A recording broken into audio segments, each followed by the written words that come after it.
credit cards are bad, right? Not necessarily. According to Dave Ramsey. Exactly. No, they don't have to be bad. It depends on the user. It's just like money, right?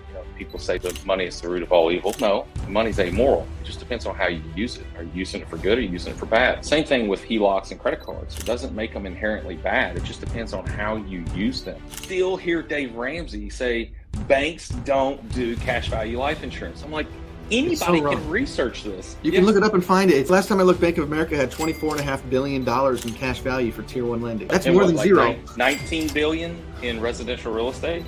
You think banks know less than Dave Ramsey? No, they've been around for centuries and will always make money. It's one of the most archaic ways to make money and the easiest ways to make money. As a caveat for everybody listening, Dave Ramsey does good for a lot of people. Just as you said, everybody can wear yoga pants. Not everybody should. I had a buddy that started in real estate 5 years ago. Now he's a multi-millionaire in real estate, and he started with one freaking flip. Then he got into wholesaling, and then he got into buy and holds and commercial. Now he's getting into Airbnbs. You start somewhere. 5 years may sound like a long time if you start now, but over the grand scheme of things, that's not a very long time. We get demographic. Our age group gets so caught up in the immediate satisfaction, and the younger generation even worse, where it's like, I want to make $1 million next year. Well, you made 30 grand last year, so that's kind of a big step. How about we go for 100 first? And you have to have the long-term view without getting caught up in that short-term satisfaction. What's up, everybody? Welcome to another episode of Cash Flow Conversations. Today, I have a certified badass as a guest. He is a business owner, entrepreneur here locally in Franklin, Tennessee, and he created a financial course, which he calls a real-world tactical educational course, which I absolutely love because it teaches people exactly how money works and what they can do to take control over their life. So Mike Lush is my guest. Michael Lush, it's good to have you here, my friend. Thank you. Thanks for having me, Matt. It's funny, man, your office is like 200 yards away from mine too, but it looks better when we do a podcast like this. Yeah. So it's good to have you, man. So your company is called Replace Your University, and I've had a chance to go through a number of your lessons, and I love what you're teaching. So give me a quick background on Replace Your University. Yeah, it actually started out, oddly enough, in 2014 as a victim banks, because I had a financial mentor, still do, who was very big into insurance, as you are. And, was talking about the banking system, which I kind of understood the banking system. I came from that.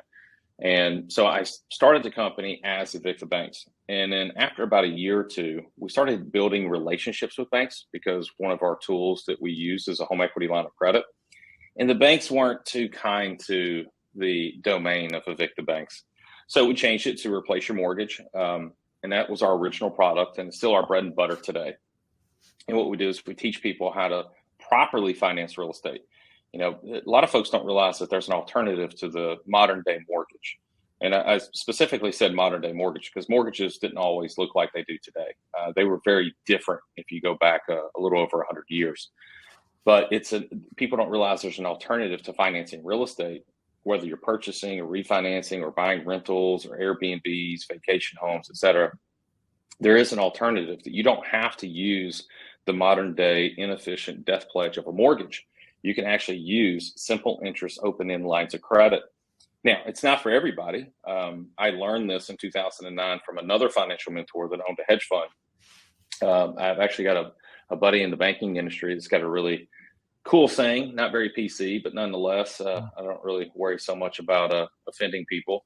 He says, you know what, Michael, this is a lot like yoga pants. Everybody can wear them, but not everybody should. And it's true. You've got to be cash flow positive to execute on some of these strategies. What I mean by cash flow positive is you got to have more money coming in than what's going out. And unfortunately, in this country today, there's just too many Americans that are living paycheck to paycheck. And, COVID exposed that. When we hit COVID and checks stopped coming in, it's like, okay, now you're starting to see foreclosures ramp up, and then the government steps in and has this deferral program or forbearance program. And, a lot of people just got caught with their pants down. So it isn't for everybody, but if I wouldn't necessarily say mastered your budget, but if you're on top of it, you understand that the margin between what's coming in and what's going out is vitally important. If you're at that point, then some of the strategies that we teach make a whole lot more sense than financing on the archaic mortgage. So we focus heavily on home equity lines of credit and business lines of credit and commercial lines of credit. And other people's money, basically. Yeah. And it's funny because, when I learned this in 2009 from a hedge fund mentor. At the time, he was worth 600 million. Now he's a billionaire. He had explained to me that, mortgages are financial crack to middle America. The poor can't afford them and the rich don't use them. I understood the whole poor part, but I was like, what do you mean by the rich? And really what I was trying to do in one of our meetings when he was out of Connecticut, but his parents lived in Nashville. So from time to time, he'd come in to hang out with his parents and stop by my office to check up on me and also check up on the business, because his hedge fund had pledged $25 million to our company to kind of resurrect after the meltdown. So he was also checking up on his money too. Yeah. But, I had approached him about getting his sphere of influence. I said, listen, I do mortgages, and by default, you somewhat own this company. The profits are vitally important to you getting your money back. How about I get in your sphere of influence, and I can peddle the mortgages to the rich people that you hang out with. And that's when he said that, we don't use mortgages. And I said, okay, that's kind of what I assumed. You just pay cash for everything. He said, no. He said, understand, I run a hedge fund. He said, we are the kings of using other people's money. So no, we still use other people's money, institutional money sometimes, and that would be a bank. And that's when he hit me with a home equity line of credit. And everything up until that point, I was indoctrinated and trained in the mortgage industry, especially during the subprime days, that a HELOC was a credit card on your home. And credit cards are bad, right? No, not necessarily. According to Dave Ramsey. Exactly. No, they don't have to be bad. It depends on the user. It's just like money, right? People say the money is the root of all evil. No, money's amoral. It just depends on how you use it. Are you using it for good? Or are you using it for bad? Same thing with HELOCs and credit cards. It doesn't make them inherently bad. It just depends on how you use them. And so he only spent 15 minutes to explain this to me. And I probably spent a little over a year trying to honestly debunk it, because he basically called me a dope dealer, a financial dope dealer. And for years, I'd been doling thousands of these mortgages out, thinking I'm doing a good thing. And he just basically just took my house of cards and it came crumbling down by calling me a financial dope dealer. So I tried to debunk it for a year. And the more I tried to disprove it, the more it made a heck of a lot more sense. So if we were to fast forward in 2011, I convinced my wife, as we're building a new house, that once we build this house and move into it, I'm going to flip the mortgage, an FHA mortgage, into a first position home equity line of credit. And she's like, you're the financial guy. This sounds crazy, but whatever. And it took me a while. It took about 6 months, honestly, calling banks, talking to bank executives, talking to bankers who are notoriously stupid. I always say that bankers are stupid and loan officers are smart, right? And the reason being is bankers are generalists. If you walk into a bank branch and talk to a banker, they'll open up a checking account for you. They're almost like robots. I'll open up a checking account for you, a savings account for you. If you want a home equity line of credit, you want a mortgage or whatnot, I'll do all that. So they're generalists. And nothing against bankers, but you have to start somewhere, right? And the banker has an opportunity to move forward. But to your point, it's a generalist because that's their role inside the bank. Mm-hmm. That's why they're getting paid. They're supposed to help everybody with everything. And from there, they can pick a specialty. And it's also how they get paid. Bankers don't typically get a commission to do home equity lines of credit. They're based on a salary, right? So, even a branch manager at a bank is lucky to get $85,000 to $95,000 a year. So they're just saying, hey, if this is what you want, no problem. Sign here. This is what I'll do for you. And they're not incentivized to get you approved because their paychecks continue to come in from the bank. And the reason why I say loan officers are smart is loan officers are heavily commission based. Very few loan officers have some type of salary, and even if it is, it's really small. Where they're going to put food on the table is at closing table, or actually at the funding table. You close first, and you got 3 days, unless it's a purchase to fund. So they have to make sure that these things close and fund in order to get paid. And because of that incentivization, loan officers have to get very strategic. So when they come across an obstacle or hurdle, whether it's qualification wise or whatnot, then they have to figure out ways to lower the debt ratio or manipulate things in order to get you approved. So that's why I say loan officers are smart and bankers are stupid. And I witnessed this firsthand as I'm talking to these different bankers at these different banks and credit unions saying, hey, I only have 10% equity, but that's okay because you'll do 90% financing. So I want to replace my existing mortgage from a mortgage to a home equity line of credit. And just like everybody else that we still face to this day, 10 years later, is how do I take 10% equity to pay off a 90% loan? It's like, because I just want to refinance. I'm not asking to just for the 10% to pay off 90%. I just want you to refinance my existing mortgage. That was just, believe it or not, incredibly hard to get them to understand, because everybody assumes that a home equity line of credit is only a second lien position product. And it's only a loan based on the equity that you have in your home above and beyond what you owe in your mortgage. Right. People never think of it as a tool that can sit in first lien position, just like any other mortgage. And when you say first lien, that means that there is no mortgage. It is the only loan on that asset. Exactly. Just like, there's lots of people in this world today that will have an FHA loan and it has mortgage insurance, and they get 20% equity. What do? They refinance their FHA loan to a conventional to get the mortgage insurance to fall off, right? They didn't use the 20%. They just replaced the existing lien on there, the mortgage, from this type of mortgage to this type of mortgage. Yeah. Well, no one ever stopped to think, well, why can't I replace the mortgage with a different type of debt tool, a simple interest open-end line of credit? And so it was tough, but I eventually did it. And that was closer to 2012 when I did it. And by 2016, actually, the beginning of 2016, we paid off our house. And I didn't change anything about our budget. Now, I will say this. I went broker than broke in 2008. So once we got to this point, I was on a budget. I understood what my burn rate was. And my burn rate was substantially lower than what my income was. And I'll also be transparent that my income at the time was not your typical American's income. So that's why I was able to do it so quick. I had probably a $4,500 a month burn rate, but I was making anywhere from 15 to 20 grand a month, and as the senior vice president of a federal bank out of Chicago. So, had good income, better than the average American, and also understood finances and budgeting. So I had that to my advantage, but I didn't change anything about how I was budgeting. I just changed where my cash flow went. So instead of donating my money to the bank for a nominal 0.24% return on my checking account, I was able to deposit 100% of my funds into this open-end line of credit, which is a home equity line of credit. So people don't realize that mortgages used to be that way. A mortgage prior to 1913 was a two-way street. Money could go in and out freely.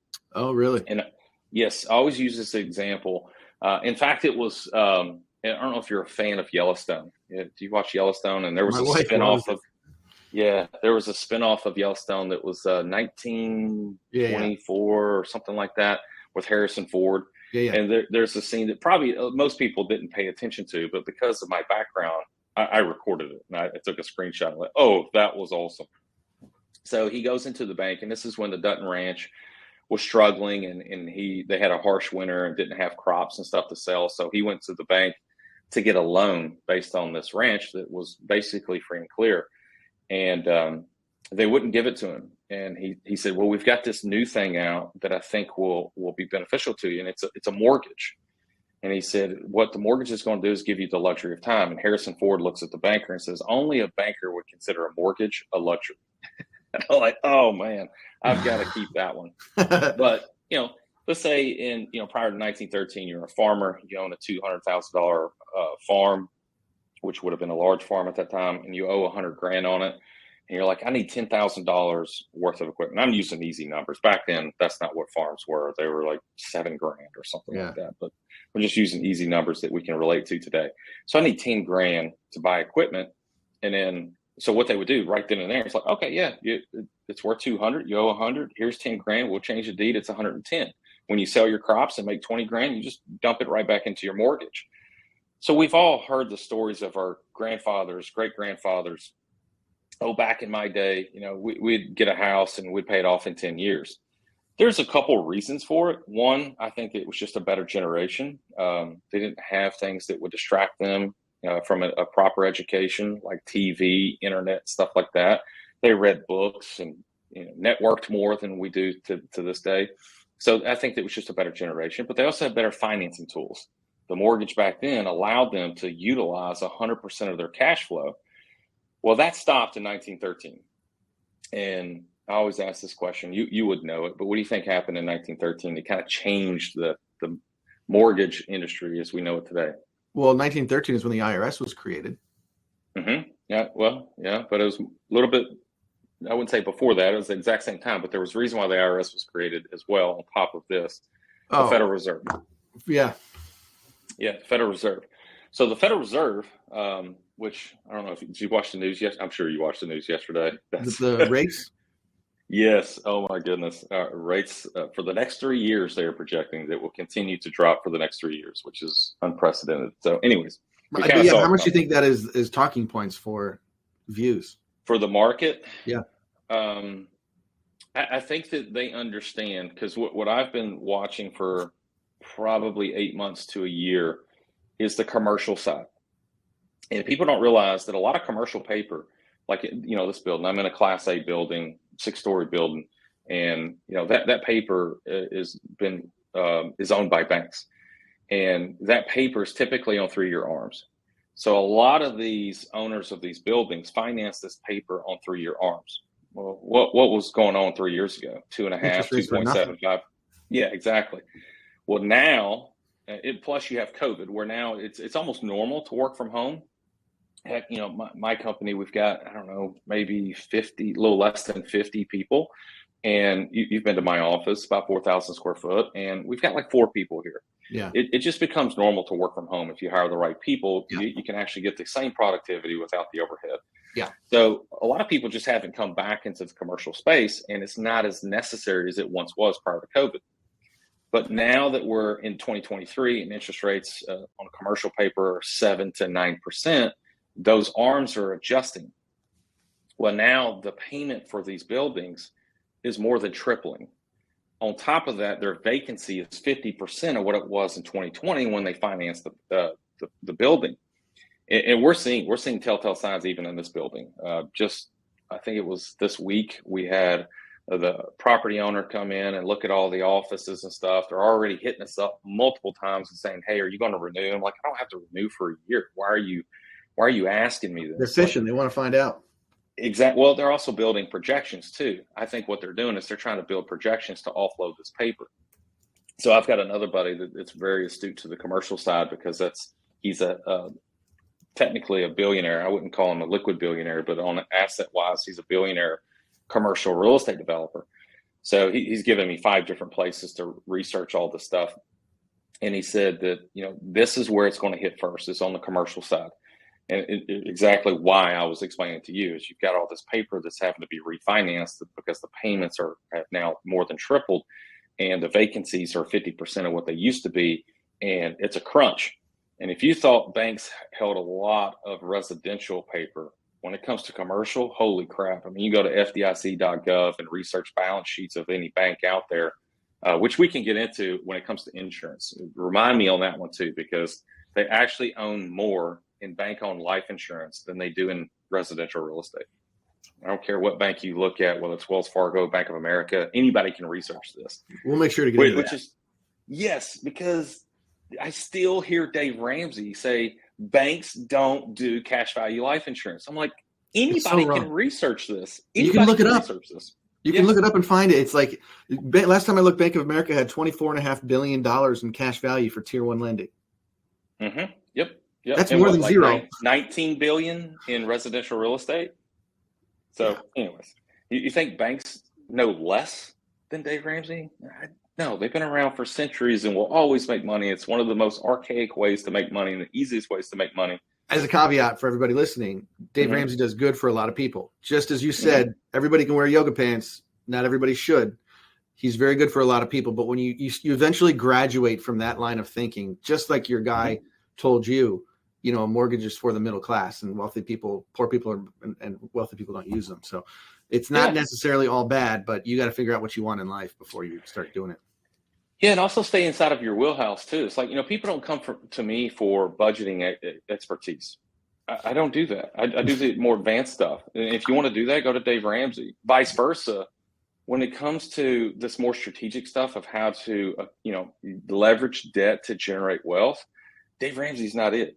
I'm sorry. He's just dead wrong on a lot of things. Not everything, but on a lot of things, it's either he doesn't know or he's just not being truthful. I think he's pandering to his audience because he knows who his listeners are. He's not stupid. And he also sells products. He gets paid in referral fees for selling those financial products like term life insurance. But it's easy to disprove and mortgages. It's easy to disprove his theory. And I do this all the time with clients. It's like, okay, if you can get 12% in your mutual fund, why would you pay off your house? If your house is, call it 7%.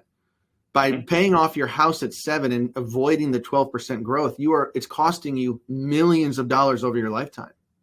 That's why I wrote my book called Don't Be Debt Free and Broke.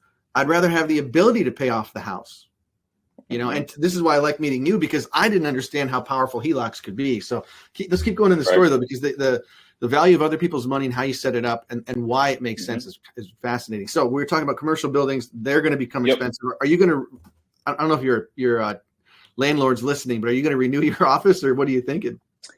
Contemplating it, not at the terms that they're offering right now, because they're offering it at what the market is showing right now. However, I think they're in a pinch, and that's just my gut. I don't know that they are, but you walk around this building, we're also at 50% occupancy. Yeah. And I think the reason why they're reaching out is they're in a pinch. They're looking to build projections to offload this paper or to sell it to somebody else. Yeah. So I'm going to wait, and I can almost guarantee you I'm going to get a better deal than what they're offering now. So what you're doing is leveraging time, because they're looking for you to give them an answer, but you're like, I don't know what the market's going to be in 12 months, so I'm not going to tell you. And so this is the power of negotiation and setting things up correctly, is that you have a choice now. And so many people make financial choices that limit their ability to pivot in later years. And so, that negotiating power is very important. Yes. Yeah. And there's other things that we would like to do potentially for office space because, outside of the tutorials here in Franklin, there's really no reason for all of us, including my partners, to be in Franklin. So we've toyed with the idea of buying land around the Columbia area and building a barn dominium on there. And then with the lean-tos have offices there, but we also, which we could probably get into later on, is we have another facet of our company called Replace Your Mindset, where we do somewhat militant boot camps. And now we could repurpose this barn dominium for, boot camps. We'll have land to do some of the rucking and tough stuff that we do with Replace Your Mindset. We could rent it out for events. So you got to have multiple exit strategies. People are like, well, why wouldn't you just buy a commercial building? Dude, I made that mistake in 2007 when the mortgage crash came and the real estate crash came. Me and two other buddies got under contract to buy a $16 million golf course that had 1,000 acres and it was real estate development around the golf course. So as people are running out of the burning building that is real estate, we were dumb enough to try to jump into it. So no, I'm not going to buy a commercial building, because I think a lot of people are trying to exit that space right now because it's not as lucrative as it once was. Yes, you might be able to get discounts on it, but I'm not going to make the same mistake twice. Yeah. But going back to the Federal Reserve in 1913, people used to deposit 100% of their income into mortgages for safekeeping because they knew they had access to it. And that was a way for them to stay liquid, but also pay off debt. After 1913, Federal Reserve is instituted as the backstop of banks and allows banks to execute what's called fractional reserve lending. So for every dollar you put in a bank account, they really have 10 to lend out. Sometimes there's a 15-to-1 ratio if you're a credit union, but for by and large, banks, community banks have a 10-to-1 ratio. So if you give them $100,000, they can lend out $1 million. You give them $1 million, they can lend out $10 million. And in order to really continue that cycle, banks were desperate and starving for deposits. Fast forward 100 years later, where do we find ourselves? Banks are starving for deposits. So what they came up and devised the plan of is, how do we get access to more deposits? How do we make the average American deposit money into our coffers? And they looked at mortgages. Where the average American, where are they storing their cash? It's not under the mattress. It's inside of their mortgage. So that's when they changed the mortgage. They made a mortgage a closed-end product where it goes in freely, but it doesn't come out freely. That happened in 1913? Just shortly after that, yeah. Banks got together. So 1913 was the Federal Reserve, and then once they started understanding it, they're like, oh my goodness, we need more deposits because we can grow this. And what you just described is something that I've described with clients too, in the idea that people can sit on pride when they say, I have $200,000 of equity in my home. And my comment is always, it's not yours. Mm-mm. It's not your equity. And the proof is, it's just kind of like saying a 401k is not yours. Okay, if it's yours, bring it to my office. Yep. Bring it in. You cannot get the equity out of your home until you go to a third-party lender and either borrow the third party's money, which, by the way, they want that back, or you sell the property, in which case you don't have the home anymore. So the equity is never yours. It's this idea of like you have it, but it's not real. And so that line of credit, it's a beautiful mind shift. And I think you just described it well of the mortgage is a closed product. You can only put money in, you can't get money out. And where it used to be an open product where it was a free transaction in and out. Yeah, so we're not really doing anything new. We're just kind of going back to basics of the way that we used to finance real estate as Americans prior to 1913. And that's what a HELOC is. Money can move in and out freely 24/7. So instead of, being that victim to the bank where you walk into the bank and they got to sign up, says, hey, we offer 0.5% checking account. Oh man, that's attractive. Yeah, let me go over there and hand you my 10 grand. And then you're talking to the teller and you're like, you know what? I'd also like a loan on my home or a loan to buy a home. Oh yeah, no problem. Let's walk around on the other side. And Joe Loan Officer over here is offering 6%. The teller, not technically, it's more complicated, but the teller just walked your money over to him and now you borrowed your own money back at that rate. It's called arbitrage. That's how they make money.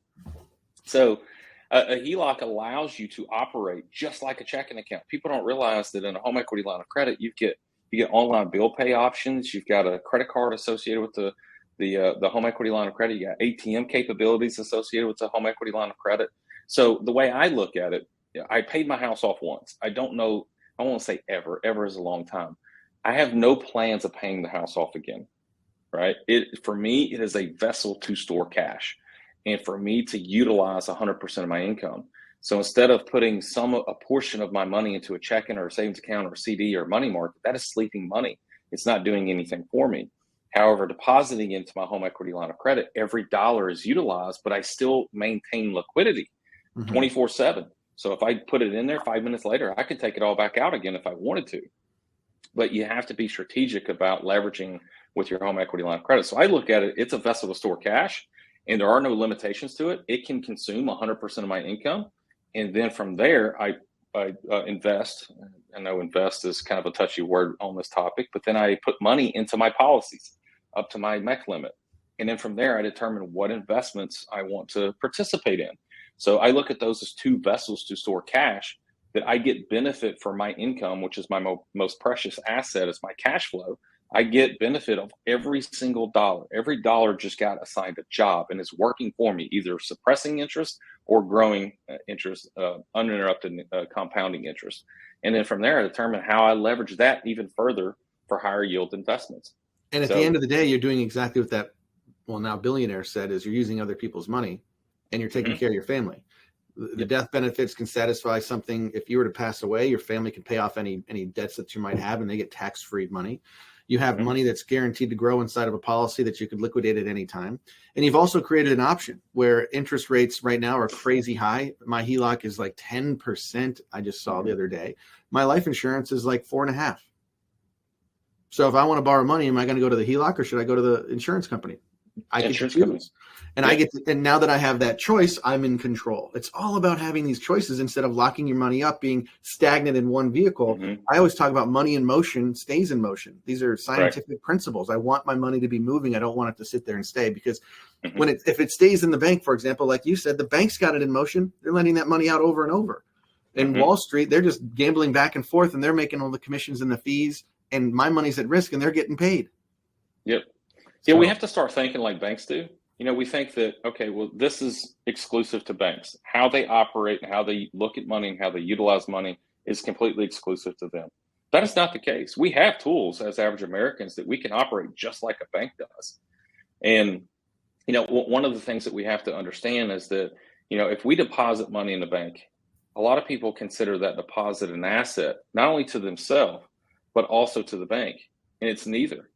That is not an asset to you. And let me explain why. Because of inflation. I understand that inflation is coming down, but whatever the bank's giving you as far as a return for your deposit is not going to keep up with the cost of inflation, which means what? Your money's going backwards. That is the definition of a liability. So it's a liability to you. But why is it also a liability to the bank? Because now you're under contract that the bank has to give you that money back anytime you want, plus interest. So that also becomes a liability to the bank. So how does the bank turn that liability into an asset is they need to lend it out at a higher margin. Mm-hmm. And really anybody can do that. If I've got $10,000 in a checking account and a buddy needs $5,000, then I can say, okay, I'm going to give you this $5,000 at 10, 12%, and you're going to pay me 2 points. Okay, now I just turned that liability into an asset because I've got more margin and more rate of return on what I was getting inside of the bank, which I don't put it in the bank. I'll put it in the HELOC or my insurance policy. We've done this with my wife, with her business. We've done it so many different ways. So when we talk about banks and operating like a bank, this is what they do. You go back to our earlier conversation where we're talking about BOLI, bank-owned life insurance. This is what banks do. So I'm not rewriting the script. I'm just opening our eyes to the average American that there are financial tools out there. You don't have to be uber wealthy to participate in these things. You can start small, and over time, it's just like real estate. I had a buddy that started in real estate 5 years ago. Now he's a multi-millionaire in real estate, and he started with one freaking flip. Then he got into wholesaling, and then he got into, buy and holds and commercial. Now he's getting into Airbnbs. It's like you start somewhere, and 5 years may sound like a long time if you start now, but over the grand scheme of things, that's not a very long time. It's not long at all. We get so our demographic, our age group gets so caught up in the immediate satisfaction, and the younger generation even worse, where it's like, I want to make $1 million next year. Well, you made 30 grand last year, so that's kind of a big step. How about we go for 100 first? Mm-hmm. And you have to have the long-term view without getting caught up in that short-term satisfaction. Right. It's the quickest way to zero, society. In my opinion. Yep. It's the quickest way to zero, and I feel like people need to go to zero at some point because they have to learn the risk involved. That is so true. Some of the best lessons I learned in life, if we were to rewind prior to 2008, between me and my wife, we were making about $500,000 a year. And this is in our early 20s. I started at this firm, 9th largest lender in the country. We had a retail side and we had a wholesale side. We had thousands of loan officers nationwide, hundreds of executives and managers nationwide. So collectively, I ended up being a senior executive with that company, and she was one of the top loan officers. So collectively, in our 23, 24 year range, we're making $500,000, right? If 2008 hadn't happened to me, I would not have the type of characteristics, values, principles, and personality that I do today. So yes, you're right. A lot of people need to go back to rock bottom, which is what I did. Had to move back in with my parents as an adult at the age of 27. Oh, that's easy, right? That's easy. Yeah, no internet, no TV, had to read books. But those were the times when I really dove in, and I thought I was going to become a financial planner. I was terrible with money. I made a lot of money, but I was terrible with it. So I need to understand this money game. And so I started reading books on finances and how to manage finances, because I knew I'm resilient. I'm going to get back on top. And if I do, I need to be a good steward of it. So yes, hitting rock bottom is very much a blessing. At least it was for me, and it can be for a lot of people. Well, I'm glad you didn't become a financial planner, because when you start that, you get indoctrinated into like the rich old boys club. And they're stuck ways of doing it from 1985 because they've been doing it for 30 years. This is the way to do it. And I don't think that our generations want to do what they did. I don't think Wall Street's going to be as fruitful as it was for the last 30 years. I don't think people want to give up control like they did over the last 30 years. I don't think people are stuck in a job that they hate for 30 years. They'll be able to pivot. So what we're teaching now, I think, is better for the generation of what they're actually looking for. Now, I say most financial planners, there are a few, and we have a few friends, mutual friends that actually do help clients that want control, that are entrepreneurs. But by and large, it's like you get stuck teaching the same old boring crap, locking your money up into these old school widgets. They just don't go anywhere. I mean, talk to grandma and grandpa at 65 years old, pulling money out of a 401k. They're in the highest tax bracket of their life because their house is paid off, the kids moved out, and they don't work anymore. No deductions, no tax credits, and everything's coming out as ordinary income. Now, all of a sudden, they're paying taxes on their Social Security, which they pay tax on to put it in.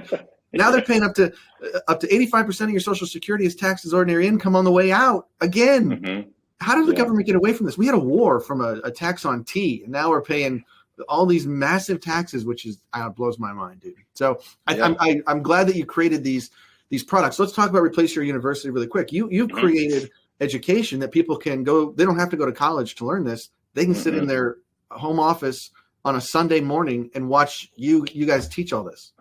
Yeah, and I actually wouldn't recommend going to college to learn this. You're not going to. Yeah, you never let college Actually, get in the way of your education. I'll tell you that. no, exactly. Who was that? Who said that? Was that Warren Buffett? Matt Love. We'll No, just say Matt Love said it. Mark Twain. Mark Oh, is Twain. that what it was? Yeah, Mark Twain. Okay. Love that saying. But I was actually talking to a college teammate of mine that was in the office a couple of weeks ago, and he came up for some business and was hanging out in the office. And so he didn't quite know. He knew I was in finances, but he just thought it was mortgages. And I was like, it's quite the opposite of that. I used to be in mortgages, and now I'm kind of the antithesis of mortgages.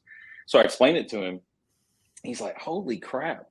And we were in the same class, corporate finance. And I had to ask him, I was like, do you remember the name of our finance professor? And his last name was Singh, but I couldn't remember his first name. And he goes, yeah. I was like, can you imagine if we had a conversation today? Because I flunked. The first time I took it, I completely flunked out. The second time I took it, I got a C.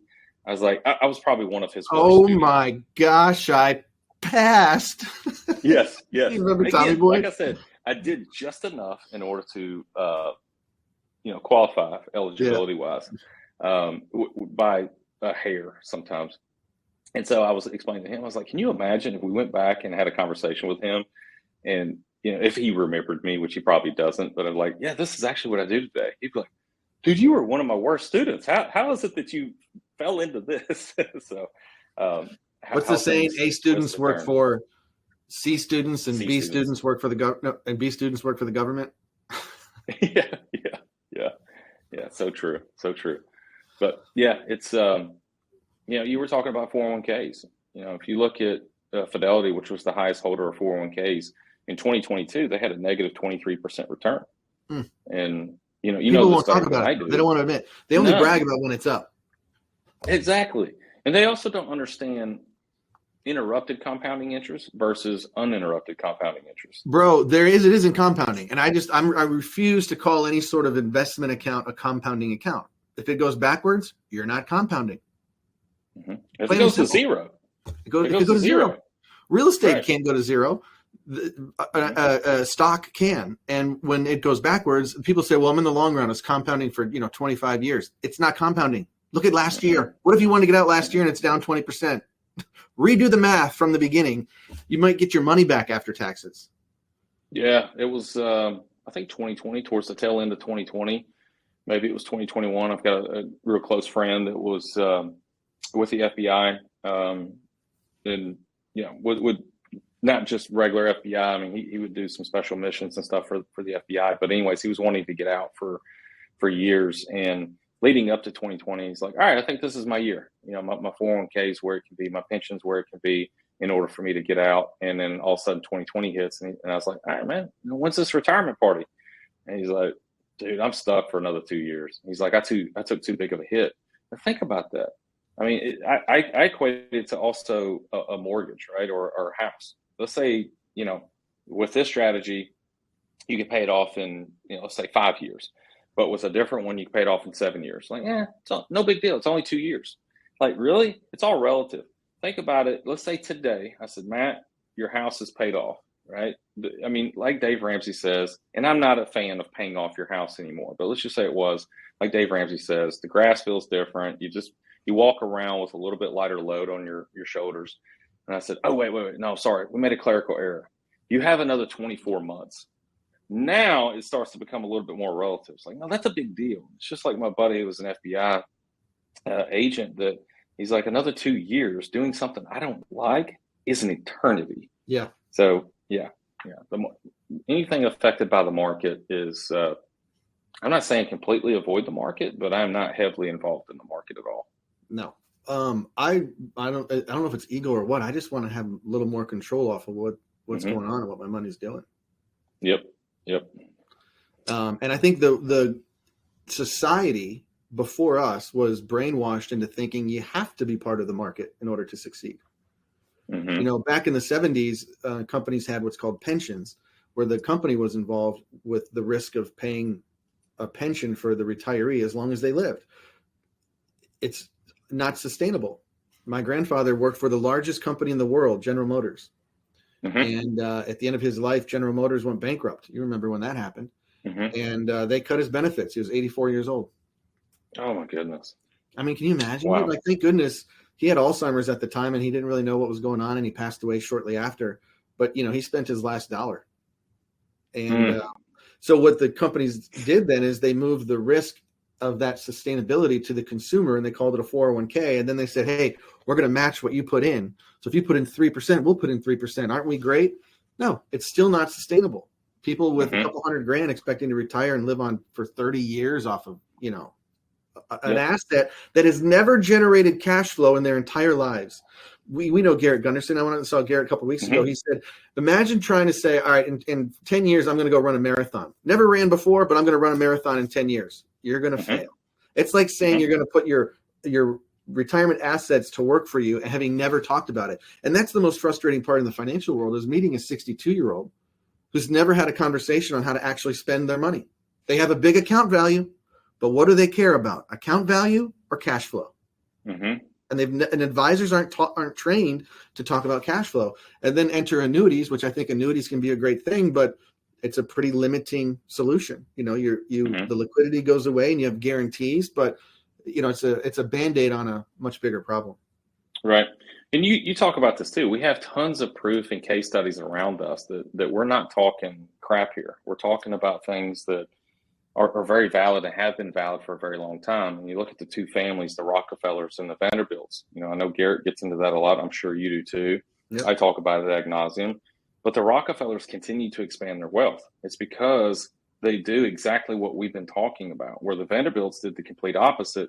Anderson Cooper, who's a descendant of the Vanderbilts, it's like, I didn't get a penny. That money's been long gone. But the Rockefellers continue to grow their wealth and pass it on generation to generation, while somewhat avoiding a large amount of taxes too. It's like we have these case studies all around us that if we just took the time to investigate it, we'd realize that it's a lot more common sense. Which is the value too from today versus 15 years ago, because 15 years ago, I heard something, and I don't know how true this is.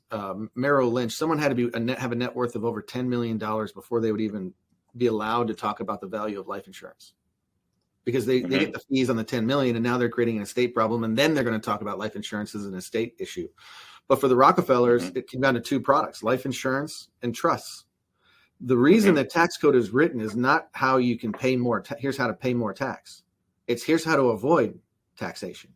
Set up things properly. Now they made it confusing in 72,000 pages, which they keep adding more. But the tax code is written to teach you how to avoid unnecessary taxation. And if you look at the Rockefellers, not only are they successful, people hate successful people nowadays, which I think that's going to continue to trend, this populist mentality, and they blame the rich. They're still giving away $50 million a year to charity and charitable organizations. So they're not only allowed to or compounding their net worth, they're still giving. And the problem that I find with the narrative of tax the rich, and then they talk about income tax. The income tax doesn't tax the rich. It taxes your ability to get rich. Wealthy people hardly earn income. It's usually passive income off of dividends or growth of assets, which is a different category called capital gains. Now, this isn't tax advice, obviously, but look it up. And now when they're saying, you make $500,000, I've had family members tell me this. You make a bunch of money. I consider you wealthy. I go, when I met my wife, your family member, I had a 1-bedroom apartment. I'm not rich. I have a good income, but I'm not rich. You want to hurt my ability to take care of my family. Meanwhile, billionaires are making even more money because of what they're doing. And you want to do what Dave Ramsey teaches to keep you suppressed in life. And you want to blame the rich people. And then you're taxing the ability to get rich. You're taxing yourself and the ability to help your own family. And you think that's going to solve it because you think the government has access to my money that's going to help you more than if I have access to my money? What kind of backwards thought is that? Yeah, we send 165 billion of that over to Ukraine. Dude, if that doesn't blow your mind in a time where you have, you're in the military stuff, these veterans that are having such a hard time, cool, they get benefits with getting loans and things, but they're not doing wonderful. And we're giving billions to a country that Vivek they just had the Republican debates, which I think is funny. Vivek said the one thing that just blew the whole thing away is like, these people want to send your kids to another country to defend a province they don't even know the name of. Yeah. And all three of them sat there blank. I was like, now, oh my gosh. I don't know this to be true, but I did see this, that Zelensky now has bought his second yacht. Not his first, his second yacht. It's like, you don't think our taxpayers you don't think that it's going to things like that. You think it's all good and it's really this fight against Russia. Yeah. No, it's a Ponzi scheme. It's a funnel of money back to, make people rich. And that's our tax dollars. Ron Paul said something once. I think he said, war is all about taxing rich countries, taxing poor people to give to poor countries, to give to more rich people in poor countries. Mm-hmm. Yeah. And you and I have talked about this, I think, here at my office. How that dude is still alive is beyond me. And it's not because of his age or his health. It's because of his rhetoric. Yeah. The dude is anti-central bank. And, we could go back in history and name all of the examples between Abraham Lincoln, Bill McKinley to JFK, all these presidents and leaders that were against the Federal Reserve. You want to get on a hit list? Be anti-Federal Reserve. Be anti-central bank. How he's avoided suicide. Yeah. Yeah, right. The Clinton suicide. Yeah. Oh, man. Yeah, dude, it's crazy. So I love what you're doing, man, because I had an epiphany. I spent years helping the retirees, and then I'm thinking, man, I'm never going to be in this position. I want to get out of this, and I just want to help entrepreneurs find the permission to take a step out in their own faith, because they are their biggest asset. Inside of you is, you'll never get a bigger rate of return than believing in yourself and taking action. And then financially, how can I tactically set myself up to do it? It's the same stuff that you're teaching with HELOCs, paying yourself first, life insurance to take care of your family, and then leveraging other people's money to go do stuff with it while your assets continue to grow. I think it's so valuable, man. I really think that that's what society wants. I think this is a good conversation. We should probably do this again. Because we didn't even really get into your background of like how you got started in all this. You started out after you went to finance in college, then you got into mortgages. Yeah, fell into it. Like I said, I went to college just to play ball. It wasn't for anything other than that, to be honest with you. But I had a health issue my junior year in college, heart failure, and quickly learned that, okay, a career outside of college, pro basketball, is not on the horizon for me. 6'3", white dude. That should have been my first clue. But nonetheless, I had a buddy that graduated ahead of me, and he went to work for this firm. And he came by my house one day and was like, hey, I think you'd be really good at this. This is what I do. And I was like, what is it? He's like, it's selling mortgages. I was like, I don't know anything about that. Doesn't appeal to me. No. In fact, I was talking to another buddy that this is crazy. He was basically an employee, but one of his buddies in Special Forces owned a contracting business. And so I was set to actually head over to Bogota, Colombia, to patrol a pipeline called Occidental Pipeline. And it was going to pay well. So I'm about to do that. I'm like, when I say pay well, $10,000 a month, right? Back then, that's a lot. Really good money. Heck, it's still good money today. So anyways, I had this crazy thing. So I'm training for it. And then my buddy calls and says, well, let's do this. And I was like, no, I don't think so. And then it was another time he came over, and he had the sheet of all the commission checks, the top performers at the office. And he showed it to me, and I was like, "You're making that kind of money?" He goes, well, I'm not, but the top performers are. And he's like, and I think you've got what it takes to be one of these guys. So I was like, oh, heck yeah, let me explore this. I said, get me an interview. So he got me an interview, but I go into it with no credentials, no sales background. I don't know anything about mortgages. All I've really got to fall back on is I'm competitive and I like talking to people. And so I came up with this plan that as I go in to meet this gentleman, who is the top performer in the office, and I make this bold claim.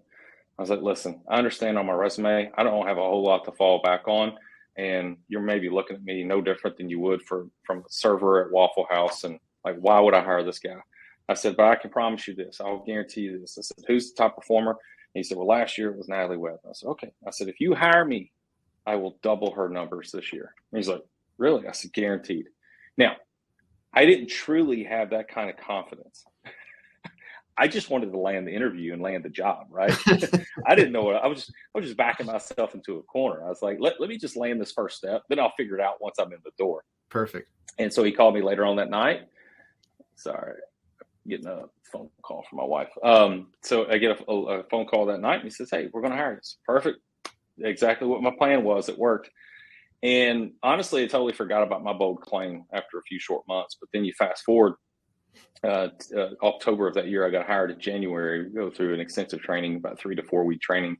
And fast forward to October, we had this, what we call the bullpen. So it was this probably 50-yard long room where all the loan officers sat in there. The senior vice president gives a meeting every morning, walks around the room, he's throwing objections at people, and he threw one at me. And, I was highly trained. I will say this about that institution. I mean, we were trained by the best. To this day, I still know the 7 steps of the first call, the 6 steps of the second call, the 5 steps of overcoming an objection, what the 5 benefits were, payment, cash, tax, term, deferral. I mean, I still have, it's ingrained in me. And so really good training. So, I go through the motions. I did exactly what we're trained to do. And he says, okay, that was really good. And he said, I'm here to tell everybody, we normally don't announce this until end of December or January, towards the end of the year. But Michael is so far ahead that nobody has an opportunity to catch him. So I'm here to announce that you are the winner of Newcomer of the Year award. And we're going to fly you to New York and have dinner at Tavern on the Green and present your award to you. So I'm just going to let the cat out of the bag. And then he reminded me of what I said on my interview. I had totally forgotten. And it almost got me in tears because I was just like, I totally forgot. I was just going through the motions. And I was just trying to do the best that I could. And I totally forgot that I made this bold claim. He's like, yeah, you made this claim. And lo and behold, here we are today. So a man of his word, little does he know that I didn't truly believe that. I just wanted to land the job. And that company, fast forward, eventually went bankrupt on my birthday in 2007. Everybody knows the story of the real estate market back then. It was like they just pulled the brakes on it, and it was foreclosure after foreclosure after foreclosure. We were a subprime company. That entire secondary market dried up. Yep. So on my birthday, 2007, they fold and laid everybody off, no severance. And so I go from this great income to nothing. And you're like, well, you still had a lot of income, so you probably still had a lot saved up. No, dude, I spent every single dollar that came in. You're in your 20s, man.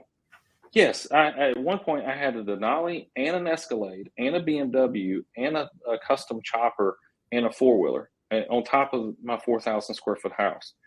So, and I didn't pay cash for any of it, right? Yeah. So, there was one month I made $67,000, and I remember back then the Escalade EXT, it was the truck version of the Escalade. It was $63,000 price tag. Now you probably couldn't get one for less than 100, but anyways, it was $63,000. I just made 67. No, I'm going to finance it. So I did, and it all came crashing down. And I was able to weather the storm for a little bit, like maybe a year. But I was also dumping money into this real estate golf course outside of Little Rock, Arkansas. So I was burning through cash quick, and it finally got to the point where I was just like, can't afford the house, can't afford the cars, motorcycle, 4-wheeler, nothing. And my parents had a vacant home on our farm in Dixon, Tennessee, that they had recently renovated. And I said, I need shelter. They're like, cool, come here.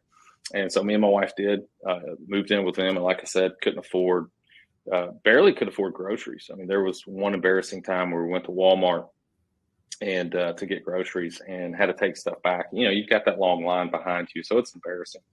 So every subsequent trip to Walmart now, I've got my phone out and I'm calculating everything she's putting into the cart plus 9.25% tax, just so because we knew how much we had in our account, and I didn't want to be embarrassed again. It's a horrible feeling. When I was 25, I had just graduated with a master's, and I had a job, $37,000 a year, and I went to the Kroger's by my house, and card was declined.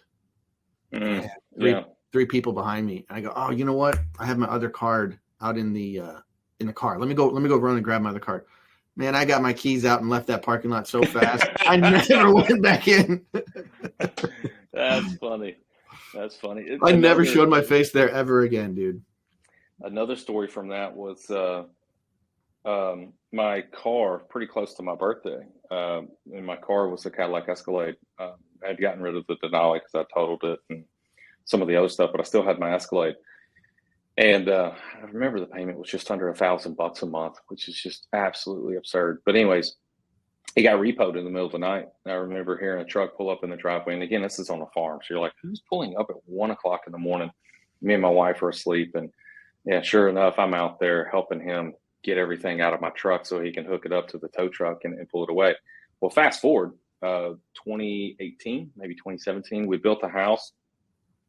Not to brag, but just to kind of show you how you go from dirt poor to, and not really dirt poor. In this country, I don't believe in dirt poor. I visited Guatemala and all these other third world countries, and poor in America is not poor like you would see in third world countries. So we had shelter, we had food, we had transportation. So we weren't poor, but we felt poor relative to American terms.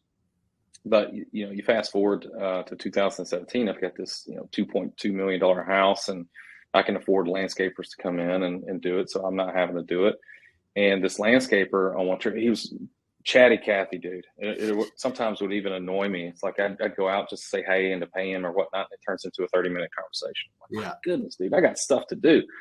But he finally hit me with it one day, and he's like, man, I've been doing this a while for you, and you don't remember me, do you? And I was like, no, should I? He goes, yeah. He's like, this has been on my mind for a while, and I just didn't know if I should even bring it up. I don't want to embarrass you or anything. And, prior to this, I'd written a book in 2014 where I lay out this entire story and just make it public, which is another whole conversation too about being authentic, because I wasn't. Like I said, if I didn't go broke, you would not want to meet the Michael back then.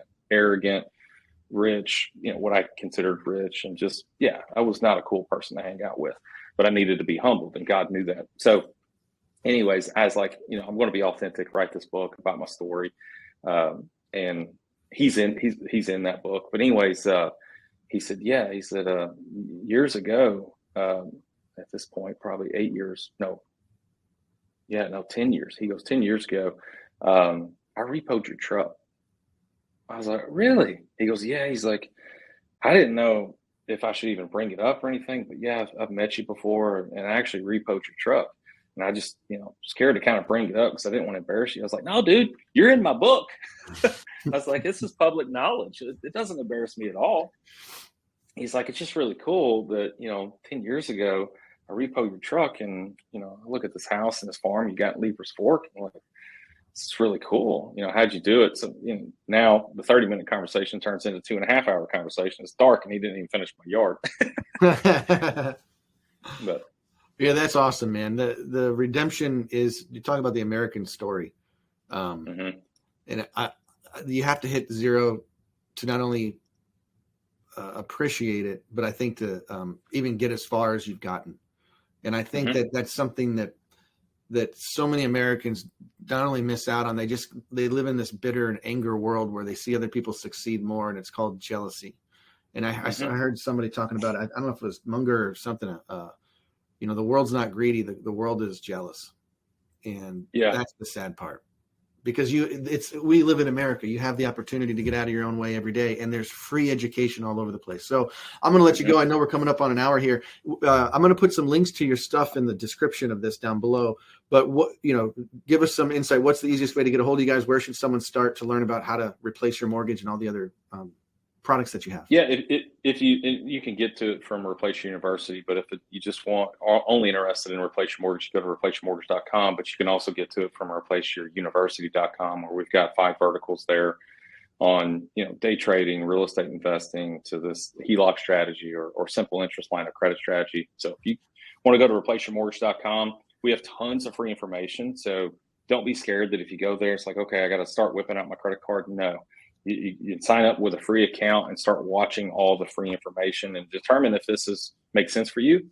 And if it resonates with you, then there's an option there to just book a call with one of our account executives where they'll analyze your finances and see if you're a good fit. 70% of the people we talk to, it's not a good fit for, just because that's where the average American is right now. However, there's 30% that's like, okay, this is a no-brainer, and we'll just do the math and lay the math out and say, which one do you want? You want to pay for 2 homes now that you purchased a house on a 30-year mortgage? You're buying one house for you and one for the bank. However, the first house you pay off is the bank's house. Or you could do it this way, and the math doesn't lie. We've got a saying, it's math, not magic. So You can book a call. That's also free. And then you can determine if you want to become one of our students and sign up for consulting and coaching, and we can kind of walk you step by step through the process. I love it, man. Keep fighting the good fight. Show people what the options are. So thanks for being here. We'll put the descriptions down below. Mike, hope to see you soon, man. We got to do this again. Yeah, absolutely. Thanks, Matt. All right. See you, buddy.